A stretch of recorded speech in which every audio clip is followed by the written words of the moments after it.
Aujourd'hui je vais revenir sur l'année cinéma 2016. Mon bilan va se découper en 3 vidéos. La première que je fais aujourd'hui, vous avez sûrement vu dans le titre, c'est les absents. C'est-à-dire que là je vais en fait référencer tous les films qui arrivent dans le top 100 de Sens Critique, des meilleurs films de 2016, et que je n'ai pas vus. Donc voilà, donc je suis désolé pour ceux qui ont adoré les films dont je vais parler maintenant, mais c'est des films que je n'ai pas vus et du coup il faut m'excuser s'ils ne sont pas dans mon top et pas dans mes récompenses. Je me suis jamais forcé à voir un film cette année, je suis jamais allé au cinéma à manière de dire hey, comme ça je pourrais aller faire une vidéo sur ma chaîne, etc. Je suis jamais allé voir un film en disant ça va être nul et comme ça je vais bien pouvoir le détruire après, pas du tout. Je vais au cinéma quand j'ai envie et si je suis allé voir un film et que j'ai aimé, que j'ai envie d'en parler, etc. Là je fais une vidéo. Je fais pas des vidéos sur tout ce que je vois, je ne vais pas voir ce que j'ai pas envie de voir. Donc je suis désolé pour ceux qui ont adoré les films dont je vais parler maintenant, mais c'est des films que je n'ai pas vus et du coup il faut m'excuser s'ils ne sont pas dans mon top et pas dans mes récompenses. Donc voilà, soyez indulgents.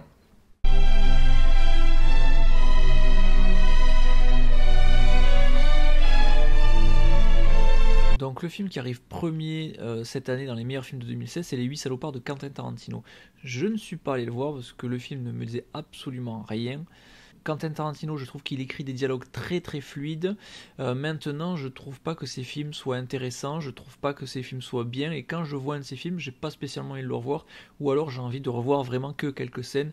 Par exemple, la scène du sous-sol dans Inglourious Bastard, ou des trucs comme ça, ou alors la scène d'ouverture d'Inglourious Bastard qui est vachement bien. Après, j'aime pas forcément ces films, je trouve qu'ils se regardent un peu faire et ça m'agace un peu. Ce qu'il y a de bien, c'est vraiment juste des segments d'histoire dans ces films qui sont vachement bien, mais globalement, ces films, je les aime pas tellement. Et en plus de ça, j'ai pas aimé Django Unchained, là c'est aussi un western, même si c'est un huis clos, donc ça me disait vraiment rien. Et en plus, au vu de la bande-annonce, ça me semblait être le festival de la fourrure, et ça me fait sortir du film, et franchement, ça m'agace. Ça me gaffe que des gens qui se prétendent intelligents, parce que même si Tarantino le dit pas, il se considère comme intelligent, que des gens comme ça les dérange pas de faire porter de la fourrure comme ça et d'en faire la promo dans leur film. Donc ça me gaffe. Le seul qui a pas de fourrure, apparemment, c'est Samuel Jackson, qui est, à défaut d'être vegan, végétalien, je crois, pour sa santé. Je sais pas si c'est un rapport avec les animaux ou pas. En tout cas, apparemment, c'est le seul à pas porter de fourrure dans le film. Donc voilà, à la limite, c'est le seul truc qui pourrait me faire voir le film. Mais le film ne m'attire absolument pas, donc c'est pour ça que je l'ai pas vu. Ensuite, Premier Contact. J'ai vu beaucoup de très bonnes critiques dessus. Enfin, pas que la critique était bonne, mais qui parlait en bien du film, je veux dire. Et les gens font énormément avec Denis Villeneuve en disant qu'il est vache, que c'est un surdoué, etc., etc. J'ai bien aimé son Prisoners, j'ai pas vu Ennemi, mais j'ai vu Sicario et j'ai trouvé Sicario franchement sans intérêt, mais vraiment sans intérêt. Là, ils vont faire la suite, je sais même pas pourquoi. Donc, Premier Contact, ça me disait pas grand chose et du coup, je suis pas allé le voir. Et je pense que Premier Contact, c'est le genre de film où on est perdu pendant la majorité du film, au bout d'un moment on comprend et on est tellement content d'avoir compris qu'on va dire à tout le monde que le film était génial sans avoir aucune envie de le revoir. Et ça m'agace un petit peu les critiques comme ça qui sont dithyrambiques sur un film, mais où la personne qui fait la critique dithyrambique n'a en réalité pas envie de revoir le film. Donc voilà, pour moi un film, si on l'aime, on ne sort pas du film en disant ah c'était bien, on dit le film est bien et je vais le revoir. Tant que j'aurai envie de le revoir. Ensuite, en troisième position sur Sens Critique, il y a The Revenant de Alejandro González Iñárritu avec Leonardo DiCaprio, et DiCaprio a eu l'Oscar pour The Revenant. Je sais pas si c'est mérité ou pas. En tout cas, quand DiCaprio a eu son prix, il en a profité pour parler du changement climatique, etc. Et ça, je trouve que c'est vachement bien d'avoir utilisé cette tribune pour parler de quelque chose d'important.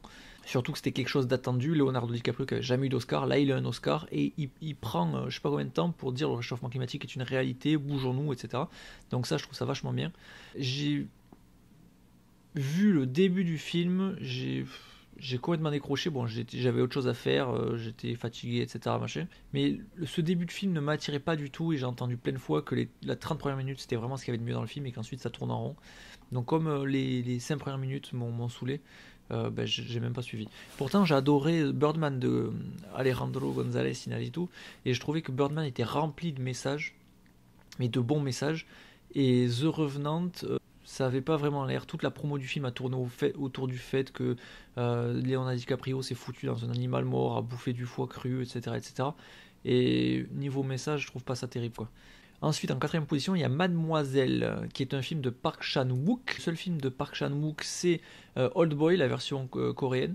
que j'ai vraiment pas du tout aimé, que j'ai noté 1 sur 10 sur Sens Critique parce que je pouvais pas mettre 0. Après, on va me dire que c'est le cinéma coréen, etc., et que j'y comprends rien parce que moi je vois ça avec mes petits yeux, avec mes œillères d'européen, etc., etc. Mais je suis pas là pour distribuer des bons points comme les juges de The Voice ou machin et de dire ça c'est du génie, j'aime pas du tout, mais c'est du génie, regardez-le parce que c'est génial. Non, c'est pas ça. Moi je dis ce que j'aime, je dis ce que j'aime pas et après les gens se font leur avis en fonction de ma subjectivité à moi.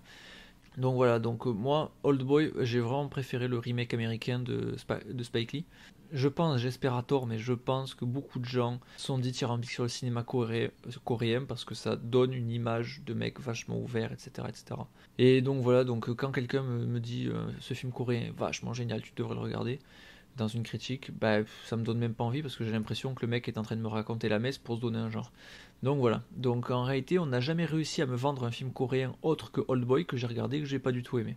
En sixième place il y a Room avec Brie Larson que j'avais vu dans 21 Jump Street sans forcément plus l'aimer que ça et que j'avais vu aussi dans Don John, super film, vraiment génial, surtout que c'est une première réalisation de Joseph Gordon-Levitt.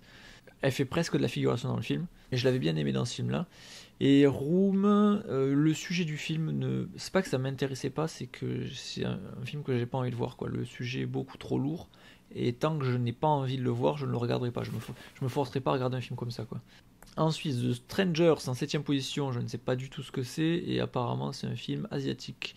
Ensuite, en 9, Spotlight, même raison que Room, le sujet est lourd. J'ai failli aller le voir au cinéma parce qu'il y avait Michael Keaton dedans et qu'il était nommé aux Oscars.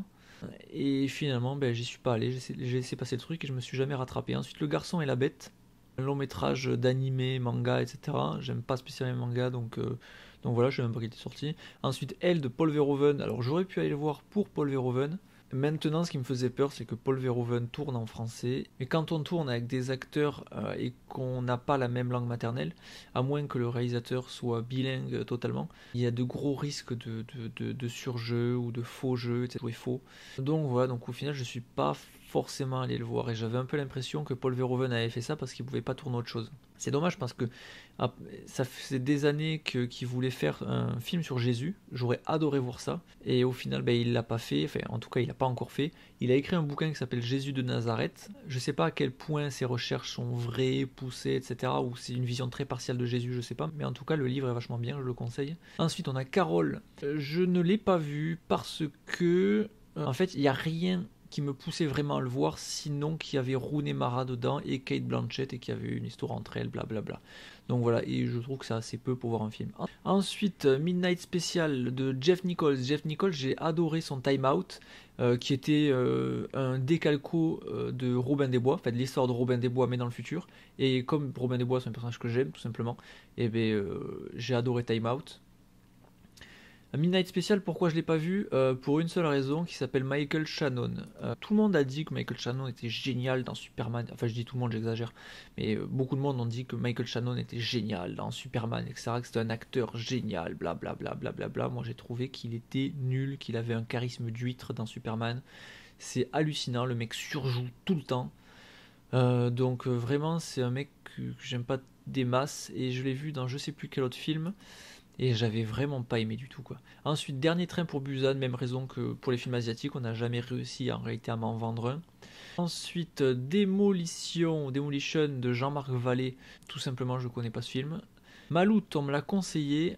Maintenant, j'ai des problèmes avec Fabrice Lucchini parce que je trouve qu'il est très imbu de sa personne, pas hautaine. J'ai un petit problème avec lui.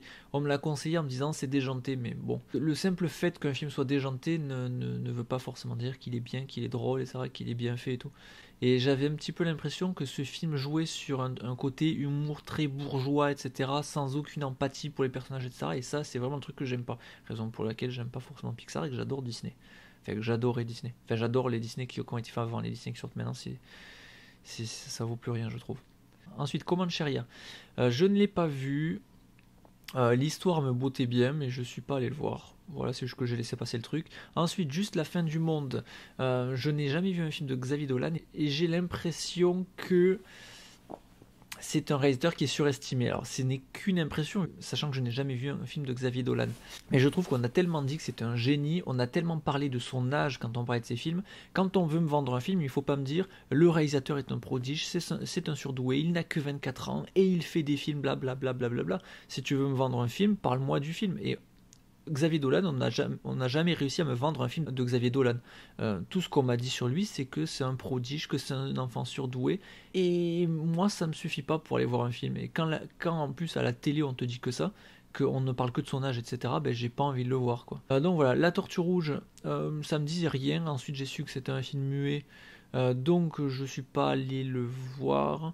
J'ai su aussi que ça avait été réalisé par plusieurs studios de production, etc. Donc je me suis dit, il n'y a pas forcément une vision d'ensemble. Donc ça paraissait être un produit pas commercial, mais un produit pseudo-artistique. Du coup, ça m'a pas attiré, je suis pas allé le voir. Ensuite, Giulietta de Pedro Almodovar. Il me semble que j'ai jamais vu un Almodovar. Donc ça m'a pas forcément donné envie d'aller le voir. Sing Street, je sais même pas ce que c'est. Kubo et l'armure magique, j'ai failli aller le voir. Le problème, c'est que, à part Chicken Run, j'ai jamais forcément aimé un film de stop motion. Et pourtant, j'adore la technique stop motion, mais je trouve que s'il n'y a pas de scénario, si les personnages ne sont pas attachants, eh ben la stop motion ne fait pas un film, malheureusement. Du coup, j'ai failli aller le voir parce que j'ai vu plein de gens dire que c'était magnifique, c'était rempli de poésie, etc. Mais encore une fois, on n'a pas su me vendre le film au point de me faire acheter une place de cinéma. Ensuite, Ma vie de courgette, j'ai pas vu. Nocturama, je sais même pas ce que c'est. 10 Cloverfield Lane, j'aurais pu le voir, pas forcément au cinéma. Bon, je l'ai pas vu, j'ai juste laissé passer le truc. Manchester by the Sea, j'ai pas vu, je sais même pas ce que c'est. The Witch, je suis pas très film d'horreur, je vais pas dire de bêtises, mais je suis pas très film d'horreur, il me semble que c'est un film d'horreur. C'est le genre de film expérience que tu vois une fois et qu'après le film ne marche plus une fois que tu le vois une seconde fois. Donc je trouve ça dommage. Moi j'adore regarder des films, les re-regarder, les re-regarder, les regarder comme quand la première fois que tu vois un film, c'est quand tu rencontres une personne. Tu rencontres une personne, il y a un côté découverte, un côté tu sais pas ce qui va arriver, etc.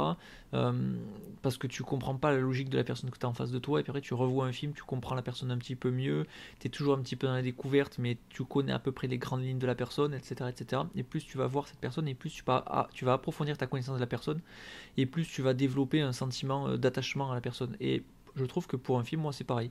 Je le vois une première fois, c'est-à-dire que c'est de la découverte pure, c'est-à-dire que je pars de zéro connaissance et je découvre. Et ensuite, j'adore le revoir une dizaine de fois ou plus, ça dépend des films, pour approfondir ma connaissance du film, entre guillemets, et ça me fait surtout développer une empathie pour le film. Donc voilà, et avec les films d'horreur, bah, tu les vois une fois, c'est des films d'expérience, donc après tu peux pas forcément les revoir, donc bon, ça embête un peu. Ensuite, The Assassin, que je n'ai pas vu, encore film asiatique. La loi de la jungle, la bande-annonce me faisait envie. Le problème, c'est que tel que le film est raconté dans la bande-annonce, le film ne peut pas être raconté comme ça dans le film, donc je sais que la bande-annonce et le film ne seront pas la même chose, donc ça m'a pas fait déplacer au cinéma, quoi. Divine, on me l'a conseillé, mais c'est le genre de thème, c'est le côté on va vous faire un film sur les banlieues pour vous montrer que c'est pas ce que vous croyez, mais perso je crois rien, donc surtout ce qui m'a saoulé, c'est qu'on voit deux filles dans la bande-annonce qui sont très dans la culture banlieue, logique, elles ont grandi dans la culture banlieue, et puis à un moment donné elles veulent s'en sortir entre guillemets, et après on les voit une avec un manteau de fourrure, et que ça me gave profondément. Encore une fois, je veux dire, si tu veux que je sois avec le personnage dans le film, il faut pas que tu colles sa réussite avec un manteau de fourrure. Sinon c'est mort. Ensuite, Merci Patron, on me l'a conseillé plein de fois, on m'a raconté des bouts, je ne l'ai pas vu parce que voilà, j'ai d'autres trucs à voir et qu'il n'était pas dans mes priorités, mais je pense qu'il est à voir. Ensuite, Les Délices de Tokyo, encore un film asiatique que j'ai pas vu. Patterson, je sais même pas ce que c'est, Adam Driver qui jouait Kylo Ren, mais surtout qui jouait dans et beaucoup plus si Affinité, qui est vachement bien avec Daniel Radcliffe. Justement, en parlant de Daniel Radcliffe, Swiss Army Man, que je n'ai pas vu. Le pitch ne me disait rien, c'est-à-dire un pétomane mort. Un cadavre pétomane, bon, ça fait pas un film pour moi. Après, s'il faut le filmer très bien, mais du coup, ça m'a pas donné envie de le voir. Et Conjuring 2, j'ai pas vu le 1, et comme je l'ai dit, film d'horreur, donc bon, ça me dit pas forcément. Moi, Daniel Black, film de Ken Loach, donc voilà. Drame social, je n'ai pas vu parce que drame social, tout simplement. Un drame social peut fonctionner pour moi au cinéma si on m'amène plus que du drame social, et là j'ai pas l'impression qu'il y ait plus que du drame social, donc ça m'a pas donné envie. Je dis pas que le film il y a pas plus que ça, mais c'est juste que on m'a pas vendu autre chose, quoi. Dans le genre drame social, machin, truc, etc. Il y a Fish Tank avec Michael Fassbender, très bien. Young Adult avec Charlize Theron, très bien. Mais dans l'un il y avait Charlize Theron, dans l'autre il y avait Michael Fassbender. Donc, et puis on dépassait le côté misérabiliste de dire regardez dans quelle société on vit, etc. À chaque fois on nous amenait autre chose. Dans Young Adult on nous amenait le fait que qu'est-ce qui se passe quand tu sais que la meilleure période de ta vie elle est derrière toi. Comment tu vis le reste de ta vie en attendant de mourir. Donc ça, je trouvais ça vachement bien. Et dans Fish Tank, on dépassait le drame social en disant regardez dans la misère dans laquelle ils vivent, etc. Blablabla, on peut pas devenir quelqu'un de forcément bien en vivant dans de telles conditions, etc. Mais en plus de ça, on inversait le rapport de séduction qui est que Michael Fassbender, donc cette fois-ci c'est l'homme qui est dans la séduction totale et qui fait tout pour séduire tout le monde, pour se sentir exister un petit peu. Et ça, en général, sans vouloir faire le machiste, sexiste, machin, truc, etc., c'est plutôt quelque chose qu'on retrouve plutôt chez les femmes. Je dis pas chez toutes les femmes, mais plutôt chez les femmes, parce qu'il y a une culture de la beauté chez les femmes qui n'y a pas forcément encore chez les hommes, même si on essaye de nous la vendre à coups de pub, etc., de soins du visage pour les hommes, de crème pour la barbe, etc., le shampoing qui rend les cheveux brillants pour hommes, etc., qui arrive de plus en plus dans les linéaires, parce que justement le marché des femmes est saturé. Mais voilà, dans ce film-là, j'aimais bien l'inversion et enfin de placer la frustration affective et sexuelle chez la femme plutôt que chez l'homme. Et de poser l'homme en tant que séducteur pathologique et pas la femme. Donc j'aimais bien cette inversion et je trouvais que ça donnait à réfléchir. Enfin, surtout pour les filles, parce que les hommes connaissent déjà ça. Ensuite, Anomalisa, je sais pas du tout ce que c'est. Kylie Blues, je sais pas du tout ce que c'est, mis à part un film asiatique apparemment. Donc voilà. Ensuite, Tout en haut du monde, je sais pas ce que c'est. Everybody Wants Some, je sais pas ce que c'est. J'ai entendu le titre il y a pas longtemps. Apparemment, c'est bien ou c'est plus bien, je sais pas. Saint-Amour, le seul truc qui me donnait peut-être un peu envie de voir ce film, c'était Vincent Lacoste, parce que j'aime bien Vincent Lacoste. Et le fait qu'il y ait Benoît Poelvoorde, en plus de Gérard Depardieu, et que l'opposition de l'hyper-énergie de Benoît Poelvoorde et de la sous-énergie de Vincent Lacoste pouvait donner quelque chose de sympa. Maintenant, de l'extérieur, ça me paraissait pas forcément être un grand film, ça m'a pas attiré. Jorodowski Dune, je sais pas ce que c'est. Les Ogres, je sais pas ce que c'est. A Perfect Day, à part le casting, ça me dit rien. Bon, je vais en sauter plusieurs, je vais pas tous les dire là. Danish Girl, Eddie Redmayne m'avait franchement énervé dans Jupiter Ascending, donc j'avais carrément pas envie de le voir. En plus, le sujet du changement de sexe me saoule un peu, entre guillemets, dans le sens où on essaye de nous vendre ça comme un progrès social, etc. Un progrès social d'acceptation du changement de sexe des autres, alors que le changement de sexe, en réalité, il me semble que c'est déjà quelque chose d'accepté. C'est juste que ça arrive tellement peu que ça intrigue les gens et les gens ne savent pas vraiment quoi en penser, mais c'est tout quoi. Donc premièrement ça oblige les gens quand on voit le film à mon avis à prendre parti en disant soit je suis pour le changement de sexe soit je suis contre, alors que c'est quelque chose qui est beaucoup plus complexe que ça en réalité. C'est au cas par cas, c'est quelqu'un peut être très malheureux avec le sexe qu'il a, changer de sexe, être très heureux après, comme une personne peut être dans une passade dans sa vie à se dire oh mais moi je veux pas être un homme, en fait je veux être une femme, il change de sexe après si jamais ça va plus, qu'est-ce qu'il fait. Enfin, on le voit déjà avec les tatouages, les gens se font les tatouages. Après avec le temps certains ne veulent plus être tatoués. Donc si on commence à démocratiser le fait de changer de sexe, etc., et de dire aux gens dans un but commercial, de dire si vous avez des problèmes dans votre vie, c'est peut-être lié au fait que votre genre et votre sexe ne sont pas compatibles et que si vous changez de sexe, vous serez peut-être mieux dans vos baskets, etc., etc. Je pense que si on arrive à la normalisation du changement de sexe, on va aussi arriver à des changements de sexe abusifs, c'est-à-dire des gens qui sont dans une mauvaise passe dans leur vie, qui changent de sexe et après qui se retrouvent à dire ah là là, eh oui mais mon zizi finalement je le veux, eh oui mais monsieur on peut plus vous le remettre, ah d'accord, bon ben comment on fait alors, eh ben restez comme ça jusqu'à votre mort. Le fait de faire des films comme ça en disant regardez ces gens là c'est des gens normaux, oui mais ça on le sait déjà. Donc le seul truc que ça peut amener c'est la normalisation du changement de sexe, et de placer une personne qui a changé de sexe comme un héros ou un héros des droits sociaux, je vois pas le rapport en réalité. Donc voilà les deux raisons pour lesquelles je n'ai pas vu Danish Girl. Maintenant par contre j'ai vu Les Animaux Fantastiques, j'ai vu que Eddie Redmayne était un très bon acteur, parce qu'il jouait bien en étant mal dirigé par David Yates. Donc pour moi c'est un exploit. Donc voilà, ça me donne pas plus envie de le voir à cause du sujet, mais bon voilà. Eddie's Eagle, j'ai vu la bande-annonce, j'ai vachement aimé la bande-annonce. C'est produit par la société de production de Matthew Vaughn, donc je me suis dit je vais aller le voir au cinéma. Finalement j'ai laissé passer le truc. Et plus le temps passe et plus je me dis peut-être que le film n'est pas forcément mieux que la bande-annonce, du coup je suis pas pressé de le voir. Ave César, des frères Coen, j'ai adoré The Big Lebowski, je me suis dit, j'ai trouvé un duo de réalisateurs que je vais vachement aimer. J'ai regardé ensuite Burn After Reading, que j'ai pas forcément aimé, mis à part Brad Pitt, qui est marrant parfois. Et ensuite j'ai regardé Arizona quelque chose avec Nicolas Cage, que j'ai trouvé vraiment mauvais. Donc après finalement j'ai plus vu un film des frères Coen. Le monde de Dory, j'ai pas du tout aimé le monde de Nemo, je trouvais que c'était vraiment on te fout des problèmes dans le film, manière de te montrer que notre film c'est super adulte, etc. pour finalement faire un truc mièvre du début à la fin, donc je trouve vraiment que c'est vraiment pas un bon film, le monde de Nemo. Le film en plus, des fois c'est mièvre et des fois le film est très cynique, je veux dire la fin pour les poissons qui finissent par réussir à s'échapper de l'aquarium et qui sont bloqués dans des sacs en plastique. Et c'est censé faire rire à la fin, moi je trouve que c'est hyper cynique comme humour là, et malsain. Donc j'avais pas eu envie de voir la suite et le personnage de Dory m'avait énervé dans le premier film. Donc je suis pas allé voir le film et même les gens qui disaient le monde de Nemo c'est génial, blablabla, on dit que le monde de Dory était moins bien, donc ça m'a pas donné envie de le voir. Ensuite, Sully de Clint Eastwood, j'ai failli aller le voir et franchement j'ai envie de le voir. Un truc qui est marrant sur Sully, c'est que Tom Hanks joue le rôle d'un pilote qui fait une manœuvre extraordinaire, qui arrive à sauver des gens parce que l'avion a un problème.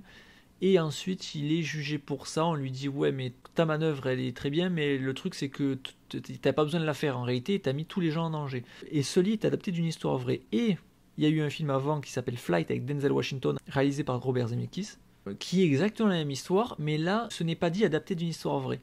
Donc c'est marrant parce que Tom Hanks, il s'est un peu fait troll parce qu'il sort son film adapté de cette histoire vraie qui a déjà été adapté sous une forme fictionnelle avec Flight, quelques années avant, et que Tom Hanks a fait la même chose en trollant un petit peu Tu ne tueras point de Mel Gibson, qui parle d'un homme qui va à la guerre, qui ne veut pas tuer, qui ne veut pas toucher un fusil, et qui sauve des gens tout simplement en attrapant les blessés, en les ramenant en arrière pour qu'ils se fassent soigner. Et il a sauvé 75 personnes comme ça.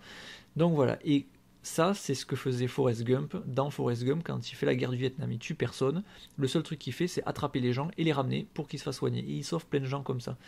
Donc Tom Hanks a joué un coup dans la version fiction d'une histoire vraie, Forrest Gump par rapport à Tu ne tueras point, enfin le segment sur le Vietnam en tout cas. Et ensuite, il a joué dans la version histoire vraie et pas dans la version fiction avec Sully. Et quand il a joué la version fiction, c'est sorti avant le film adapté d'une histoire vraie. Et quand il a joué Sully, la version fiction est sortie avant sa version d'une histoire vraie. Donc voilà, je trouvais ça marrant. Un coup il a troll, un coup il s'est fait troll. Hardcore Henry, je ne l'ai pas vu parce que j'ai très peur du concept. Je me suis dit, un héros qui ne parle pas pendant 1h30 et un FPS, à mon avis, ça va être assez vite énervant. Doctor Strange, je ne l'ai pas vu parce qu'à partir de maintenant, je vais aller boycotter les Marvel au cinéma parce que j'en ai marre qu'on nous serve toujours la même soupe. Et quand je dis toujours la même soupe, c'est pas toujours la même bonne soupe, mais toujours la même soupe fadasse, pseudo fun, etc. Donc je suis pas allé le voir, pas forcément parce que je n'avais pas spécialement envie de le voir, mais pour tout simplement ne pas apporter mon argent à Marvel. Ensuite, la folle histoire de Max et Léon, j'avais bien envie de le voir. J'ai laissé passer ma chance au cinéma, je le rattraperai en DVD. Moonwalkers, je ne l'ai pas vu. Ça traite apparemment d'une théorie du complot sur le fait que l'homme n'a pas marché sur la Lune. Quelque chose qui m'énerve avec ce genre de truc, c'est que de parler de théorie du complot comme s'il y avait une théorie qui parlait de tous les complots, etc. Je trouve ça à la fois démago et bête. Et c'est démago pas parce que les gens pensent ça, mais parce qu'on fait penser ça aux gens. Penser que les hommes politiques, les industriels, etc., l'armée et tout vont aller crier sur tous les toits leurs intentions, aussi mauvaises soient-elles, c'est une bêtise. Alors après qu'on appelle ça complot, qu'on n'appelle pas ça complot, etc., c'est chacun qui voit. Mais ce côté de prendre certaines théories du complot pour dire regardez c'est ridicule, donc les complots n'existent pas, je trouve ça vraiment stupide. Et à mon avis, ce film, il va dans ce sens-là. Il va dans le sens de dire, regardez, l'homme a marché sur la Lune, donc les théories du complot sont toutes bêtes.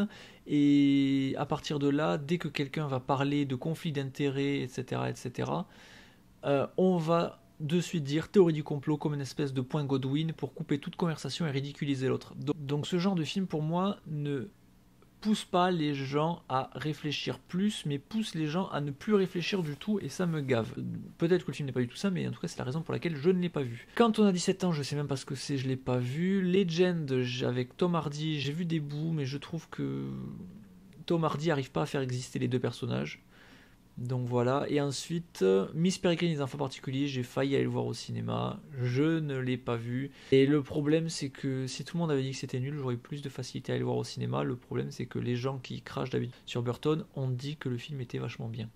Et le fait que ce soit adapté d'un roman jeunesse, c'est deux choses qui ont fait que je suis pas allé le voir. Mais bon voilà. Donc voilà, donc tous les films que j'ai cités là ne seront pas dans le top.